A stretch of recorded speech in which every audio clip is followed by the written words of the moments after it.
Hello my beautiful people, কালকে যে তো অনেকদিন বাদে ম্যানেজার আমাদের ইমোশনটাকে বুঝে সরস্বতী পুজোর দিন বলে আর্লি লিভ অ্যানাউন্স করে।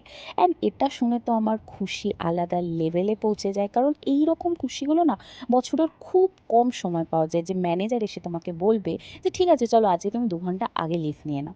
আমার না খুব ভালো লাগে এরকম অফিসগুলো যে যে জায়গায় বস এমপ্লয়ীদের কথা ভাবে, কারণ আমাদের এমপ্লয়ীদেরকে নিয়েই তো তাদের সংসার, তাদের সমস্ত বিজনেস। তো যদি এমপ্লয়ীদের কথা একটু না ভাবি তাহলে হয় বলো?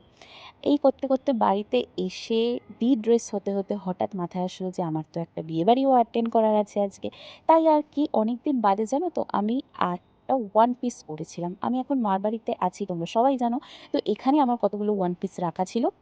বিয়ের পর থেকে না আর ওয়ান পিস পরাই হয় না, তাই ভাবলাম যে কালকে একটু ডিফারেন্ট লুক সাজা যাক। যেহেতু এখনও শীতটা ঠিক সেভাবে যায়নি, তাই উইন্টারে এই ওয়ান পিসের সাথে জাস্ট একটা কোট হেভি মানায়। তো রেডি হওয়ার পর হঠাৎ ফিল হলো যে হালকা একটু হেডেক হচ্ছে, তাই নিজের জন্য 1 কাপ কফি বানালাম। বিকজ দিন হোক রাত হোক কফিটা আমার সবসময় চলে বস।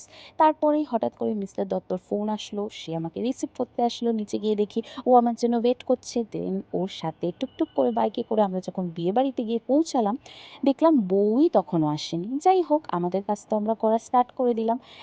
কিছু স্টার্টার খেয়ে চিটচ্যাট করে নিজেদের 2-1টা ছবি তুলে যখন আমরা মেইন কোর্সে গেলাম, তখন দেখলাম আমার ফেভারিট বাটার ফ্রাই রয়েছে, যেটা না আমার খেতে ভীষণ ভালো লাগে।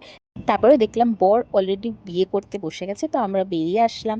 দেন রাস্তায় আস্তে আস্তে একটা কিউট সরস্বতী ঠাকুরের সামনে কয়েকটা ছবি তুললাম।